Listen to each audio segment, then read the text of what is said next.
नमस्कार दोस्तों, स्वागत है आप सभी का आपके अपने YouTube channel the study world में। दोस्तों, आज हम फिर से एक नए टॉपिक के साथ आपके साथ फिर जुड़ रहे हैं। आज का जो टॉपिक है वो बहुत महत्वपूर्ण है। आपने देखा होगा कि पिछले 24 घंटे से मीडिया में ईडब्ल्यूएस रिजर्वेशन को लेकर के ऑनरेबल सुप्रीम कोर्ट ने जो डिसीजन दिया है उसको लेकर के काफी डिबेट्स हो रही हैं। ये ईडब्ल्यूएस विवाद क्या है, इस विवाद की शुरुआत कैसे हुई, इसमें कौन कौन से वो एलिमेंट हैं जो आपके कॉन्स्टिट्यूशन से रिलेटेड हैं, कौन कौन से ऐसे अमेंडमेंट की बात है, ये सारी चीजें हम लोग इस वीडियो के अंदर समझेंगे। एक एक करके हम आएंगे। सबसे पहले हम ये समझने की कोशिश करेंगे कि ईडब्ल्यूएस जो डिस्प्यूट है, जो विवाद है, जो अभी सुप्रीम कोर्ट में हियरिंग के लिए आया, उसकी शुरुआत कैसे हुई। तो मैं आपको ये बताना चाहता हूं कि भारत के संविधान में फंडामेंटल राइट के अंतर्गत, यानी कि जो हमारा संविधान है उसके जो पार्ट 3 में फंडामेंटल राइट के प्रोविजंस हैं, उसमें एक बहुत महत्वपूर्ण फंडामेंटल राइट के क्लॉज हैं, जिसमें कि आर्टिकल 15 और आर्टिकल 16। ये दो ऐसे राइट्स हैं जो हमारे यहां पर इक्वलिटी के लिए, समानता के लिए कई सारे प्रोविजंस करते हैं। अब इसमें आर्टिकल 15 और आर्टिकल 16 में समानता को स्थापित करने के लिए कुछ ऐसे प्रावधान किए गए जिनको हम स्पेशल प्रोविजन कह सकते हैं। हालांकि अगर मैं आपको कॉन्स्टिट्यूशन के ग्राउंड पर बात करूं तो आर्टिकल 15 में जो बात स्पेशल प्रोविजन के लिए बोली गई है, वही बात आर्टिकल 16 के अंतर्गत प्रॉपर रिजर्वेशन टर्म को इस्तेमाल करके बोली गई है। कहने का मतलब यह हुआ कि बहुत सारी परीक्षाओं में यह पूछा जाता है कि आरक्षण शब्द का प्रयोग भारत के संविधान में किस अनुच्छेद में हुआ है, तो वो आर्टिकल 16(4) है, जिसमें आरक्षण को प्रॉपर तरीके से इस्तेमाल किया गया है।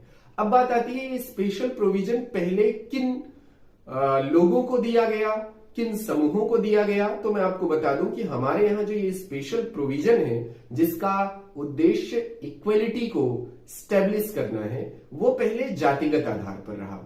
यानी कि आर्थिक रूप से पिछड़े वर्गों को स्पेशली जातिगत आधार पर जो वर्ग थे उनको हमने रिजर्वेशन का प्रोविजंस किए। लेकिन कुछ समय के बाद ये बहस उसी समय से जोर पकड़ने लगी कि बहुत सारी ऐसी जातियां हैं जो आर्थिक रूप से पिछड़ी हैं, लेकिन चूंकि सामाजिक रूप से वो अगड़ी जातियों में गिनी जाती हैं, जनरल कैटेगरी में गिनी जाती हैं, तो उन्हें भी कहीं ना कहीं स्पेशल प्रोविजन मिलना चाहिए। रिजर्वेशन जैसी कोई अल्टरनेटिव व्यवस्था उनके लिए भी की जानी चाहिए। बहरहाल ये डिबेट लंबी चली और फाइनली ये डिबेट आकर के खत्म होती है जब भारत सरकार द्वारा संविधान के अंदर 103वां कॉन्स्टिट्यूशनल अमेंडमेंट यानी 103 कॉन्स्टिट्यूशनल अमेंडमेंट किया गया और उस कॉन्स्टिट्यूशनल अमेंडमेंट के जरिए पूरा का पूरा जो रिजर्वेशन है उसमें एक नया क्लॉज जोड़ा गया जो था आर्थिक रूप से पिछड़े सभी वर्गों के लिए। जहां पर आई बात की इकोनॉमिक वीकर सेक्शन, आर्थिक आधार पर रिजर्वेशन की बात, जिसकी बहस बहुत पहले से चल रही थी। तो सबसे पहले अब हम आपको यह बताएंगे कि ईडब्ल्यूएस रिजर्वेशन कैसे हमारे यहां पार्लियामेंट्री प्रोसीजर से होते हुए अस्तित्व में आया, और फिर हम ये देखेंगे कि उसके प्रोविजंस क्या रहे, और फिर फाइनली हम उस सुप्रीम कोर्ट के वर्डिक्ट पर, उस डिसीजन पर भी आएंगे जो भी हाल फिलहाल में आपने देखा, आएंगे वहां पर भी। और फिर इसके बाद हम ये देखेंगे कि फिर ईडब्ल्यूएस रिजर्वेशन का भविष्य क्या है। तो आइए सबसे पहले जानते हैं इस विवाद की शुरुआत कैसे हुई।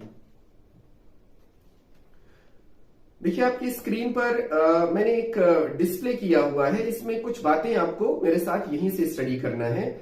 सबसे पहले जो इस विवाद की शुरुआत है तो मैं आपको बता दूं कि 8 जनवरी 2019 को रात में लोकसभा में ईडब्ल्यूएस बिल पास किया गया, जिसमें इस बिल के पक्ष में 323 मत मिले और विपक्ष में 3 मत डाले गए। कुछ ऐसे भी पार्टीज थी जो इस मतदान प्रक्रिया में शामिल नहीं हुई, जैसे डीएमके था, लेफ्ट पार्टियां थी और आरजेडी जैसे दल थे जिन्होंने इनका विरोध किया था। 10 जनवरी 2019 को राज्यसभा में ईडब्ल्यूएस बिल के पक्ष में 165 सांसदों ने मतदान किया और विरोध में 7 सांसदों ने मतदान किया, यानी कि ये राज्यसभा में 10 जनवरी को पास हो गया।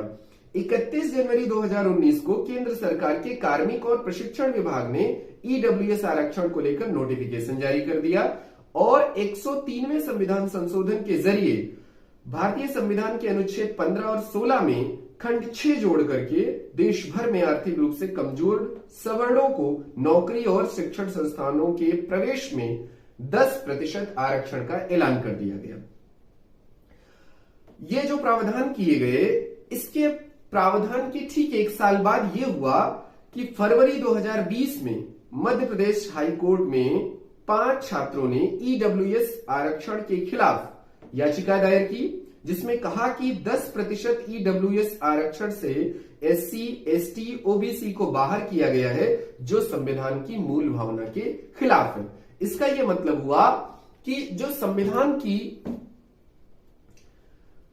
15 और 16 अनुच्छेद में बात की गई थी रिजर्वेशन के प्रोविजन की, स्पेशली 16 जो आर्टिकल 16 है उसके अंतर्गत, उसमें ईडब्ल्यूएस के प्रोविजन करने के बाद जो हमारे यहां पर पहले से रिजर्वेशन की प्रक्रिया चली आ रही थी, उसका विवाद दरअसल 2020 में शुरू हुआ, जब इस मसले को एमपी हाईकोर्ट में उठाया गया।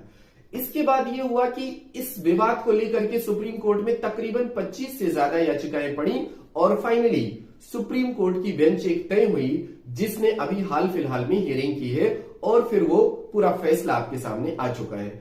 तो आइए देखते हैं कि जो अभी हियरिंग हुई है उसमें कौन कौन से लोग शामिल रहे हैं, किन जजेज की क्या राय है। तो मैं आपकी स्क्रीन पर एक बार फिर से वो पूरा जो अभी डिसीजन आया उसमें कौन कौन से जज शामिल हैं उसको डिस्प्ले कर रहा हूं, पहले उसको आप देखिए और उसके साथ ही हम इस चीज को एक्सप्लेन करते हैं।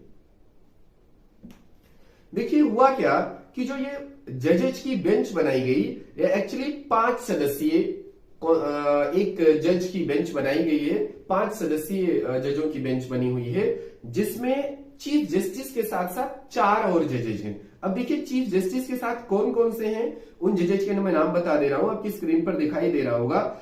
सबसे पहले तो चीफ जस्टिस यू ललित साहब हैं, यानी उदय उमेश ललित जी हैं। इसके अलावा जस्टिस रविंद्र भट्ट साहब हैं, जस्टिस दिनेश माहेश्वरी साहब हैं, जस्टिस बेला त्रिवेदी हैं, जस्टिस पारदीवाला साहब हैं, सॉरी। अब देखिए क्या क्या इन्होंने अपने जजमेंट में बात कोड की है। तो मैं सबसे पहले जस्टिस दिनेश माहेश्वरी जी की बात करूं तो उन्होंने कहा कि आर्थिक वंचित वर्ग को समाज में शामिल करने में अहम भूमिका निभाता है, यानी कि जो आरक्षण है उसको लेकर के इन्होंने ये बोला कि जो आरक्षण है ये वंचित वर्ग को समाज में शामिल करने में, मुख्यधारा में शामिल करने में अहम भूमिका निभाता है। और आगे इन्होंने लिखा है कि डब्ल्यूएस कोटा संविधान के मूल ढांचे को ना तो नुकसान पहुंचाता है और न समानता के सिद्धांत को तोड़ता है। ये जस्टिस माहेश्वरी साहब का स्टेटमेंट है। जस्टिस रविंद्र भट्ट साहब ने आरक्षण के अगेंस्ट में मत दिया, अपना व्यू दिया है। उन्होंने कहा आरक्षण से एससी, एसटी और ओबीसी को बाहर रखना समानता के सिद्धांत का उल्लंघन है, साथ ही कोटे की 50% सीमा को पार करना संविधान के मूल ढांचे के विपरीत है। यह ओपिनियन रहा जस्टिस रविंद्र भट्ट का।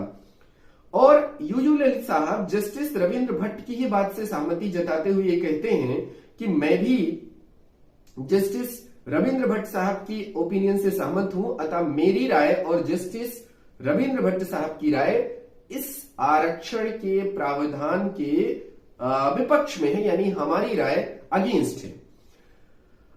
2 और जजेस जो थे उसमें जस्टिस बेला त्रिवेदी ने कहा कि एससी, एसटी, ओबीसी को पहले से कोटा मिला है, आर्थिक रूप से कमजोर लोगों को भी अलग वर्ग मानना सही होगा, इन्हें कोटा देना संविधान का उल्लंघन कहीं नहीं कहा जा सकता। तो जस्टिस बेला त्रिवेदी भी ईबीएस के रिजर्वेशन के पक्ष में है। इसके बाद बात आती है कि अगला जो 5वें जस्टिस थे, जस्टिस पारदीवाला साहब, इन्होंने कहा कि ईडब्ल्यूएस कोटा सही है पर इसे अनंत काल तक नहीं बढ़ाना चाहिए। आरक्षण किसी मसले का आखिरी हल नहीं हो सकता, यह समस्या की समाप्ति की शुरुआत भर है।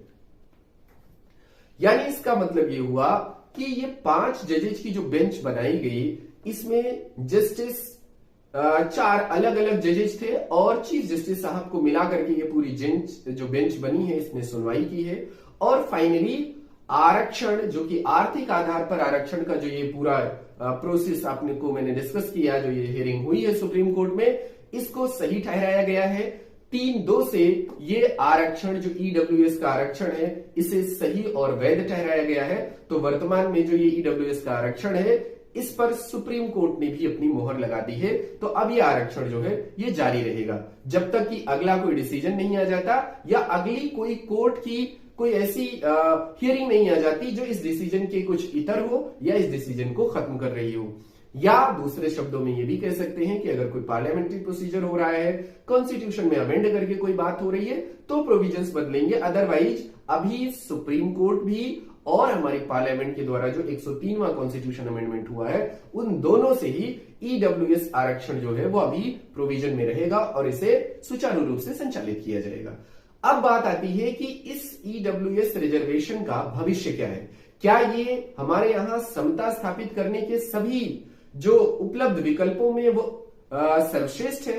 तो वर्तमान में अभी ये कहना बिल्कुल गलत नहीं होगा कि आरक्षण कहीं ना कहीं समता स्थापित करने के लिए अभी उपलब्ध विकल्पों में एक बेहतर टूल्स है। लेकिन अभी बहुत सारी ऐसी चीजें हैं जो आरक्षण के अंदर की कमियों के लिए, अंदर की कमियों को दूर करने के लिए अमेंड किया जाना जरूरी है। अब वो कौन सी चीजें हैं, आरक्षण में कौन कौन सी ऐसी खामियां हैं जो अभी समता के मानक पर पूरी खरी नहीं उतर रही हैं, इनको हम किसी अलग वीडियो में डिस्कस करेंगे। इस वीडियो में हमें फिलहाल यही डिस्कस करना था कि जो भी हाल फिलहाल में यानी कि पिछले 24 घंटे में जो चर्चा में रहा ईडब्ल्यूएस पर सुप्रीम कोर्ट का डिसीजन, उसके क्या है इंपैक्ट और उस डिसीजन में बेसिकली क्या है, तो उस चीज पर ही हमारा ये वीडियो था। आज का वीडियो लेक्चर अब हम यहीं पर वाइंड अप करेंगे। रिजर्वेशन की डिबेट को हम किसी एक अलग वीडियो लेक्चर में पूरा हैंडल करेंगे। आज का लेक्चर अब यहीं पर समाप्त करते हैं। बने रहिएगा हमारे साथ। अगर आपने अभी तक चैनल को सब्सक्राइब नहीं किया है तो इसे सब्सक्राइब करें और हमारे साथ जुड़े रहें। Thank you very much.